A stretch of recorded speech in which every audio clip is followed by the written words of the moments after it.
Hi hello வணக்கம் மக்களே, welcome to MCE magical cube entertainment. So இன்னைக்கு நம்ம வீடியோவில் என்ன பார்க்க போகிறோம் அப்படின்னு பார்த்தீங்கன்னா, top 5 highest grossing or rated movie தான் பார்க்க போகிறோம். ஸோ ஆமாம், ஆர் ரேட்டடில் வந்து இது வரைக்கும் எந்த முந்த மூவியில் அதிக கலெக்ஷன் எடுத்திருக்குன்னு சொல்லி ஒரு டாப் 5 லிஸ்ட் தான் பார்க்க போகிறோம். ஸோ இந்த டாப் 1ல இருக்க மூவி பார்த்தீங்கன்னா எல்லாருமே ரியலி சர்ப்ரைஸ் ஆகிடுவீங்க. ஏன்னா இந்த மூவி ஆர் ரேட்டடாக அந்த இது இவ்வளோ கலெக்ஷன் எடுத்திருக்கான்னு சொல்லி ரொம்பவே ஆச்சரியப்பட்டுருவீங்க. ஸோ எந்தெந்த மூவி எந்தெந்த பிளேஸில் இருக்குது அப்படின்னு சொல்லி இப்போ நம்ம பார்த்துலாம். ஏன்னா ஆர் ரேட்டர்ல ஒரு மூவி வந்து இவ்வளோ பெரிய கலெக்ஷன் எடுக்குது அப்படின்றதே ஒரு மிகப்பெரிய ஒரு எக்ஸைட்மெண்ட்டான ஒரு விஷயம், இல்லை ஒரு சர்ப்ரைசிங்கான விஷயம் அப்படின்னு தான் நம்ம சொல்லி ஆகணும்.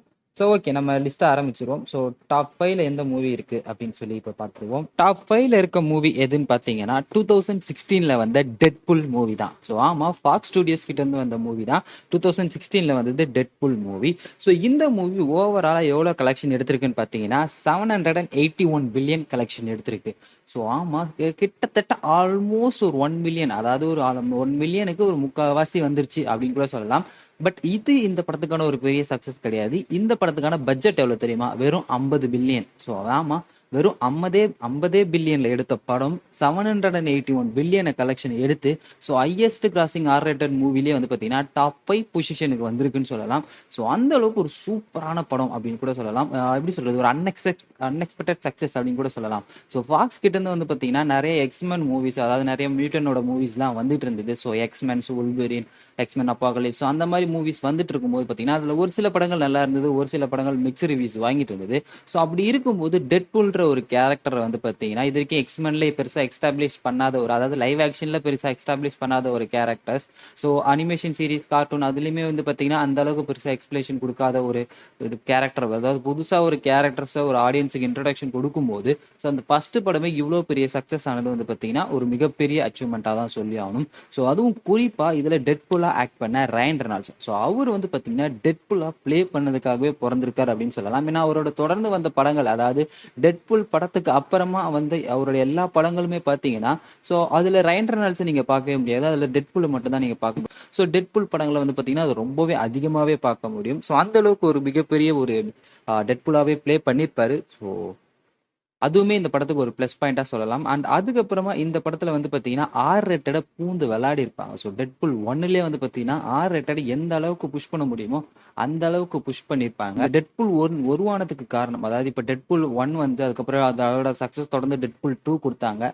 அண்ட் அதுக்கப்புறமா டிஸ்னி ஃபாக்ஸை வாங்கி இப்போ வந்து பாத்தீங்கன்னா டெட்புல் 3 வந்து அதுவுமே மிகப்பெரிய சக்சஸா ஓடிட்டு இருக்கு. ஸோ இது எல்லாத்துக்குமே காரணம் ஏன் தெரியுமா? நம்ம ரயன் ரெனால்ட்ஸ் தான். ஸோ ஆமா, எக்ஸ்மென் வந்து பார்த்தீங்கன்னா ஸோ எக்ஸ்மென் ஃபர்ஸ்ட் கிளாஸ், அதாவது எக்ஸ்மென் ஆச்சு உல்வரின்ஸ்லேயே வந்து பார்த்தீங்கன்னா நீங்கள் டெட்புலை ஃபர்ஸ்ட் இன்ட்ரொடக்ஷன் பண்ணியிருப்பாங்க. அதுலேயுமே ரயன் ரெனால்ட்ஸ் தான் டெட்புலாக ப்ளே பண்ணியிருப்பாரு. பட் அதில் வந்து பார்த்தீங்கன்னா அவருக்கு பவர்ஸ் கிடைச்சிருக்காது, நார்மலான வேட் வில்சனாக தான் இருப்பார். பட் ஃபைனலில் தான் வந்து பார்த்தீங்கன்னா அவருக்கு பவர் கொடுத்து அவருக்கு வந்து பார்த்தீங்கன்னா வாயெல்லாம் தைச்சு கொண்டு வந்திருப்பாங்க. ஒரு டெட்புல் டிஃப்ரெண்டான டெட்புலாக காமிச்சிருப்பாங்க. அது வந்து பார்த்தீங்கன்னா ஃபேன்ஸுக்கு அந்த அளவுக்கு பிடிக்கல. பட் அப்பத்துல இருந்தே ரயன் ரெனால்ட்ஸ் வந்து பார்த்தீங்கன்னா டெட்புலுக்குன்னு ஒரு சோலோ மூவி கொடுக்கணும். ஸோ ஃபேன்ஸ் வந்து எந்த அளவுக்கு எக்ஸ்பெக்ட் பண்ணுறாங்களோ அந்த எக்ஸ்பெக்டேஷன் அளவுக்கு ஒரு படம் கொடுக்கணும்னு சொல்லி ரொம்ப நாள் வெயிட் பண்ணிட்டு இருந்தாங்க. ஸோ அப்படி இருக்கும்போது அவங்க வந்து பார்த்தீங்கன்னா டெட்புலை வச்சு ஒரு டெஸ்ட் ஃபுட்டேஜ் அப்படின்றத எடுத்திருந்தாங்க. அந்த டெஸ்ட் ஃபுட்டேஜை கொண்டு போய் ஃபாக்ஸ் ஸ்டுடியோஸ் கிட்ட கொடுக்கும்போது ஃபாக்ஸ் ஸ்டுடியோஸ் வந்து இந்த மூவியை ரிஜெக்ட் பண்ணிட்டாங்க. அதாவது டெட்புலுக்கான ஒரு சோலோ மூவியே ரிஜெக்ட் பண்ணிட்டாங்க. பட் அதுக்கப்புறமா வந்து பார்த்தீங்கன்னா அந்த டெஸ்ட் ஃபுட்டேஜ் வந்து பார்த்தீங்கன்னா ஆன்லைனில் லீக் ஆயிடுச்சு. ஸோ அந்த லீக் ஆன ஃபுட்டேஜை பார்த்து ஃபேன்ஸ் எல்லாருமே ரொம்பவே எக்ஸைட்மெண்ட் ஆயிட்டாங்க. ஸோ டெட்புலுக்கு சோலோ மூவி வேணும்னு சொல்லி ஃபேன்ஸ் கேட்க ஆரம்பிச்சிட்டாங்க. அண்ட் அதுக்கப்புறமா தான் ஃபாக்ஸ் ஸ்டுடியோஸ் வந்து பார்த்தீங்கன்னா டெட்புலுக்குன்னு சொல்லி ஒரு தனி பட்ஜெட்டை ஒதுக்கி டெட்புலுக்கான படத்தை எடுத்து கொடுத்தாங்க.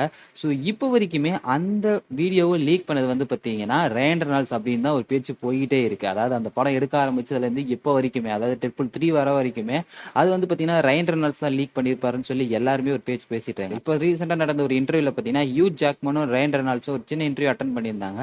அதில் வந்து பார்த்தீங்கன்னா ரயன் ரெனால்ட்ஸை அட்மிட் பண்ணிட்டாரு. ஸோ அவர் தான் அந்த லீக் பண்ண அப்படின்னு சொல்லிட்டு.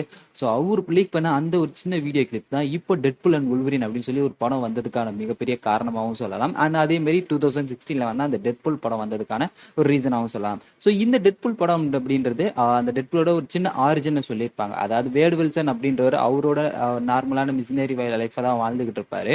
ஸோ அதாவது ஒரு கூலியாளா வாழ்ந்துட்டு இருப்பாரு, ஒரு அடியாளா வாழ்ந்துகிட்டு இருப்பாரு. ஸோ அப்படி இருக்கும்போது தான் வெனேசான்றவங்க வேட் வில்சன் லைஃப்குள்ள வருவாங்க. ஸோ அவங்க ரெண்டு மீட் பண்ணி அவங்க ரெண்டு பேர் லைஃப் பீஸ்ஃபுல்லாக போயிட்டு இருக்கும்போது வேட் வில்சனுக்கு பார்த்தீங்கன்னா கேன்சர் இருக்கிறது தெரிய வரும். ஸோ அப்படி கேன்சர் இருக்கிறது தெரிய வந்ததுக்கு அப்புறமா அந்த கேன்சரை குணப்படுத்துறதுக்காக அவர் வந்து பார்த்தீங்கன்னா பிரான்சிஸ் அப்படின்ற ஒருத்தர்கிட்ட போவாரு. ஸோ அவரு வந்து பார்த்தீங்கன்னா, "நான் உனக்கு சூப்பர் பவர் தரேன்" அப்படின்னு சொல்லி ஏமாத்தி, அவரு அதாவது வேடு வில்சன் மேல சில பல டெஸ்ட் எல்லாம் பண்ணி, அவருக்கு வந்து பார்த்தீங்கன்னா, டெட்பூலோட பவர் கிடைச்சிரும். பட் அதோட சைடு எஃபெக்ட்டா அவர் உடம்பு ஃபுல்லாவே அந்த ஒரு மாரி விகாரமா மாறிடும். ஸோ தான் பிரான்சிஸால மறுபடியும் நான் வேடு வில்சன நார்மலா மாத்த முடியும்னு சொல்லி வந்து பார்த்தீங்கன்னா, டெட்பூல் அப்படி நெனச்சுக்கிட்டு பிரான்சிஸ தேடி போவான். பட் பிரான்சிஸால அப்படி மறுபடியும் பழையபடி மாத்த முடியாதுன்னு தெரிஞ்ச உடனே டெட்பூல் பட்டுன்னு போட்டு தள்ளிடுவாரு.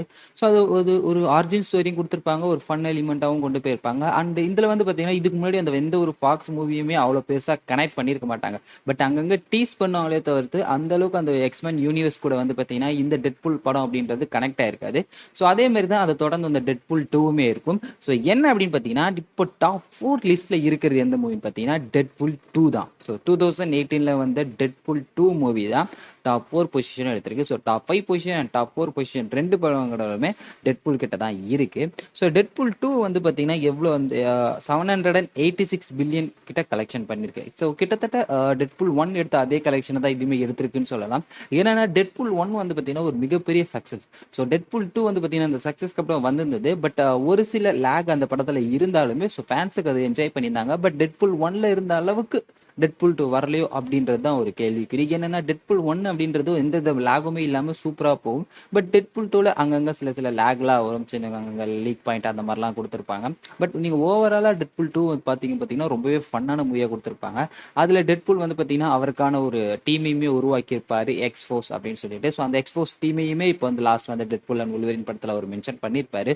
ஸோ இந்த டெட்பூல் 2 வந்து எப்படி போயிருக்குன்னு பார்த்தீங்கன்னா, ஸோ அவரோட டெட்பூல் லைஃபை வாழ்ந்துகிட்டு இருப்பாரு. அதாவது டெட்பூலா மாறினதுக்கு அப்புறமா டெட்பூல் 1ல ஸோ டெட்பூலா மாறினதுக்கு அப்புறமா ஸோ அவர் வந்து பார்த்தீங்கன்னா, அந்த டெட்பூல் காஸ்டியூமை வச்சுக்கிட்டு ஸோ அவர் வந்து பார்த்தீங்கன்னா, ஒரு அடியாளா வாழ்ந்துகிட்டு இருப்பாரு. ஸோ அப்படி இருக்கும்போது ஸோ அவர் வந்து பார்த்தீங்கன்னா, ஒருத்தரை கொல்ல போவாரு. பட் அங்க அவரை கொல்ல முடியாம வந்ததுக்கு அப்புறமா அவர் யாரை கொல்ல போனாரோ அவங்க வந்து பார்த்தீங்கன்னா, டெட்பூலோட ஒய்ஃபை கொன்றுவாங்க. அவன் அதுக்கப்புறமா வந்து பார்த்தீங்கன்னா, டெட்பூல் அவர் லைஃபையே முடிச்சுக்கலாம் அப்படின்னு நினைக்கும் போது தான் ஸோ அவரோட லைஃபுக்கான ஒரு அர்த்தம் அப்படின்றது அவர் கிடைக்கும். அதாவது வந்து பார்த்தீங்கன்னா, ஸோ ஒரு சின்ன பையனை கொல்றதுக்காக கேபிள் அப்படின்றவன் ஃபியூச்சர்ல வந்திருப்பான். ஸோ அந்த கேபிள் அப்படின்றவன் கிட்ட இந்த சின்ன பையனை நம்ம காப்பாத்தி ஆகணும் அப்படின்றது தான் அவரோட லைஃப்க்கான அர்த்தமா நினைச்சுக்கிட்டு, ஸோ அந்த சின்ன பையனை காப்பாத்துறதுக்காக அவர் போராடுவாரு. ஸோ அதுதான் இந்த படம் ஃபுல்லாவே போயிருக்கும். ஸோ ஒரு சூப்பரான ஒரு எமோஷனையும் கொண்டு வந்திருப்பாங்க. நீங்க டெட்பூல் 1ல பார்க்காத அளவுக்கு டெட்பூல் 2ல எமோஷன் அப்படின்றது கொஞ்சம் எக்ஸ்ட்ராவா கொண்டு வந்திருப்பாங்க. அது கொஞ்சம் இடத்துல ஒர்க் ஆயிருக்கும் அப்படின்னு கூட சொல்லலாம்.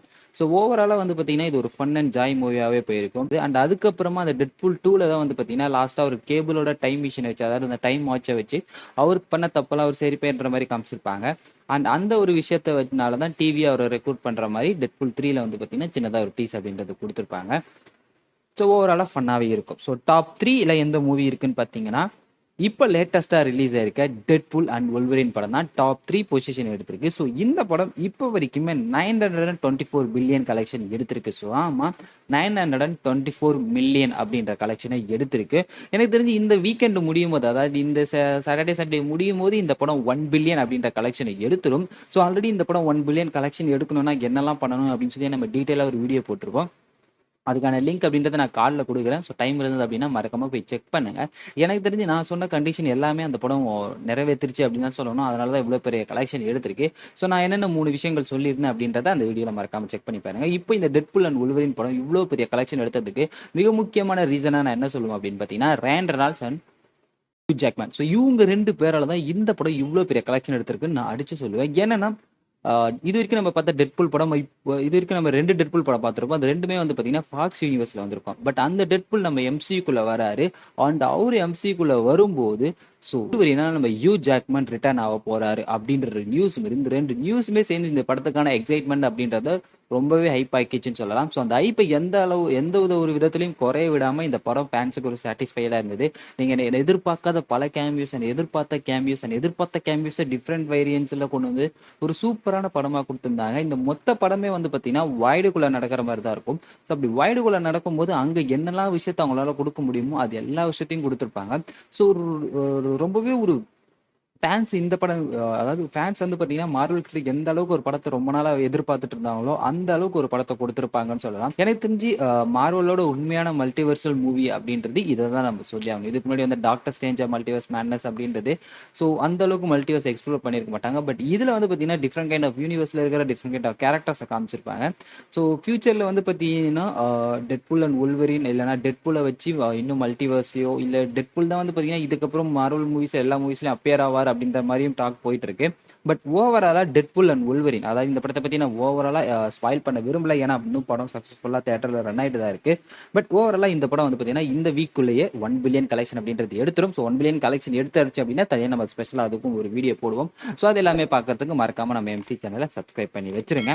ஸோ இப்போ டாப் 2 பொசிஷன்ல எந்த மூவி இருக்குன்னு பார்த்தீங்கன்னா ஓப்பன்ஹைமர். ஸோ லாஸ்ட் இயர் 2023 வந்த நம்ம கிறிஸ்டோபர் நோலனோட ஓப்பன்ஹைமர் மூவி தான். ஸோ என்னடா சொல்ற ஓப்பன்ஹைமர் மூவி ஆர் ரேட்டடான்னு கேட்டீங்கன்னா, ஸோ ஆமா ஓப்பன்ஹைமர் மூவி வந்து பார்த்தீங்கன்னா ஆர் ரேட்டட் மூவி தான். ஸோ இந்த படம் அதோட ஓவரால் கலெக்ஷனா 976 மில்லியன் கலெக்ஷன் அப்படின்றது எடுத்திருந்தது. இது 1 பில்லியன் கலெக்ஷன் எடுத்துரும் அப்படின்னு நம்ம நினைச்சோம், பட் எடுக்கல. பட் இது கூடவே சேம் டேட்ல ரிலீஸ் ஆன பார்பி மூவி அப்படின்றது 1 பில்லியன் கலெக்ஷன் எடுத்திருந்தது. பட் இந்த மூவி வந்து பார்த்தீங்கன்னா கொஞ்சம் கேப்ல வந்து பார்த்தீங்கன்னா 1 பில்லியன் கலெக்ஷன் அப்படின்றத மிஸ் பண்ணிடுச்சு. பட் இந்த ஓவராலா இந்த படம் வந்து பார்த்தீங்கன்னா ஒரு சூப்பரான மூவின்னு சொல்லலாம். ஸோ அதாவது ஓப்பன்ஹைமர் அப்படின்ற ஒருத்தரோட ரியல் லைஃப் ஸ்டோரி எடுத்து, ஸோ இது வந்து பார்த்தீங்கன்னா ஒரு டாக்குமெண்ட்ரி ஃபிலிமாக கூட நீங்கள் எடுத்துக்கலாம். ஸோ இது வந்து பார்த்தீங்கன்னா நீங்கள் ஒரு பயோபிக்காக பார்க்கறத விட இது ஒரு டாக்குமெண்ட்ரி ஃபிலிமாக பார்த்தீங்க அப்படின்னா அந்த படம் உங்களுக்கு வந்து பார்த்தீங்கன்னா பர்ஃபெக்டாக ஒர்க் ஆகும் அப்படின்னு சொல்லலாம். ஸோ இதில் ஓப்பன்ஹைமரா வந்து பார்த்தீங்கன்னா நம்ம கிலியன் மர்ஃபி தான் வந்திருப்பாரு. ஸோ அவர் ஓப்பன்ஹைமராகவே இந்த படத்தில் வாழ்ந்திருப்பாருன்னு சொல்லலாம். அண்ட் அது அவர் கூடவே அவருக்கு ஆப்போசிட் நெகட்டிவ் ரோலில் வந்து பார்த்தீங்கன்னா நம்ம ஆர்டிஜே வந்திருப்பாரு. 2 பேருமே ஒரு பெர்ஃபார்மன்ஸில் செதற விட்டுருப்பாங்கன்னு சொல்லலாம். ஸோ பெர்ஃபார்மன்ஸ்னு சொல்லும்போது அந்த அளவுக்கு ஆக்டிங் இருக்காது, சர்ட்டுலான ஆக்டிங்கை கொடுத்து ஒரு சூப்பரான பெர்ஃபார்மன்ஸை கொடுத்துருப்பாங்க 2 பேருமே. ஸோ படமே வந்து பார்த்தீங்கன்னா ஒரு சூப்பரான ஒரு மேக்கிங் அப்படின்னு சொல்லலாம். ஸோ லாஸ்ட் இயர்ல இந்த படம் வந்து பார்த்தீங்கன்னா ஆஸ்காருமே வின் பண்ணியிருந்தது, ஸோ பெஸ்ட் மூவி அப்படின்னு சொல்லிட்டு. ஸோ அந்த அளவுக்கு ஒரு தரமான மூவி தான் ஓப்பன்ஹைமர். அண்ட் ஃபைனலா டாப் 1 பொசிஷன்ல எந்த மூவி இருக்குன்னு பார்த்தீங்கன்னா 2019 ரிலீஸ் ஆன ஜோக்கர். ஸோ டிசி கிட்ட இருந்து வந்து ஒரு மூவி ஜோக்கர் அப்படின்னு சொல்றது. பட் இது வந்து பார்த்தீங்கன்னா டிசியூக்குள்ளேயோ இல்லை டிசி எக்ஸ்டெண்ட் யூனிவர்ஸ்குள்ளேயோ வராது. ஒரு தனி செப்பரேட்டட் யூனிவர்ஸ்ல ஜோக்கருக்குன்னு சொல்லி ஒரு தனி மூவியை கொடுத்துருப்பாங்க. இதுல வந்து பார்த்தீங்கன்னா வேக்யூம் ஃபினிஷ் தான் வந்து பார்த்தீங்கன்னா ஜோக்கரா ப்ளே பண்ணியிருப்பாரு. இது வந்து ஜோக்கரோட ஒரு ஆர்ஜிட் சொல்ற மாதிரி தான் இருக்கும். இது வரைக்கும் நீங்க காமிக் புக்லயும் அனிமேட்டட் சீரிஸ்லயும் மூவிஸ்லயும் வந்து பார்த்தீங்கன்னா ஜோக்கருக்குன்னு சொல்லி ஒரு ஆர்ஜின் சொல்லி எங்கேயுமே தெளிவாக சொல்லியிருக்க மாட்டாங்க. அண்ட் அது மட்டும் இல்லாமல் ஜோக்கருக்குன்னு ஒரு பேருமே எங்கேயுமே கொடுத்துருக்க மாட்டாங்க. ஜோக்கர் இது வரைக்கும் ஜோக்கர் தான் சொல்லி எல்லா இடத்துலையும் மென்ஷன் பண்ணியிருப்பாங்க. பட் இந்த படத்துல வந்து பாத்தீங்கன்னா ஜோக்கரோட ரியல் நேம் ஆர்த்தர் அப்படின்ற மாதிரி மென்ஷன் பண்ணிருப்பாங்க. ஸோ அந்த ஆர்த்தர் எப்படி ஜோக்கரா மாறினாரு, ஸோ அவர் ஜோக்கரா மாறினதுக்கு என்ன ரீசன், ஸோ ஒரு இந்த அளவுக்கு ஒரு கிரேசியான ஒரு பர்சனா இருக்கிறதுக்கு பின்னாடி எந்த அளவுக்கு ஒரு சேடான லைஃப் இருக்கு அப்படின்றதையுமே இந்த படத்துல டீட்டெயிலாக காமிச்சிருப்பாங்க. ஸோ இந்த படம் பார்த்துட்டு வரும்போது வந்து பாத்தீங்கன்னா உங்களுக்கு ஒரு எப்படி சொல்றது, இந்த படத்துல நீங்க பார்த்த விஷயங்கள் எல்லாம் உண்மையாவே நடந்ததா இல்ல அதெல்லாம் வெறும் கற்பனை அப்படின்ற மாதிரி ஒரு கேள்வியோட தான் இந்த படத்தை முடிச்சிருப்பாங்க. அதுவுமே இந்த படத்துக்கு ஒரு மிகப்பெரிய சக்சஸ்ன்னு சொல்லலாம். ஸோ இப்போ இந்த ஜோக்கர் மூவியை தொடர்ந்து ஜோக்கர் 2 அப்படின்றதும் வரதான் போகுது. ஸோ இந்த இயர்லேயே ரிலீஸ் ஆகிடும் அப்படின்ற மாதிரி மென்ஷன் பண்ணியிருக்காங்க. ஸோ ஆல்ரெடி ட்ரெய்லர்லாம் ரிலீஸ் பண்ணிட்டாங்க. ஸோ அந்த படம் எந்த அளவுக்கு மிகப்பெரிய சக்சஸ் ஆகுதுன்னு பார்ப்போம். இந்த ஜோக்கர் அப்படின்றது நான் முன்னாடி சொன்ன மாதிரி ஒரு ஆரிஜின் ஸ்டோரியை தான் கொடுத்துருப்பாங்க. ஆர்த்தர் அப்படின்றவர் ஸோ அவரோட லைஃப்ல என்ன பண்ணிட்டு இருக்காரு, ஸோ எந்த செட் ஆஃப்ல வந்து பார்த்தீங்கன்னா ஒரு ஜோக்கரா மாறுறாரு, அவர் ஜோக்கரா மாறுறதுக்கு பின்னாடி இருக்க ரீசன், அவர் ஜோக்கரா மாறினதுக்கு அப்புறம் என்னெல்லாம் விஷயங்கள் பண்றாரு, அது அவரோட லைஃப் எப்படி பாதிக்குது அப்படின்ற மாதிரி காமிச்சிருப்பாங்க.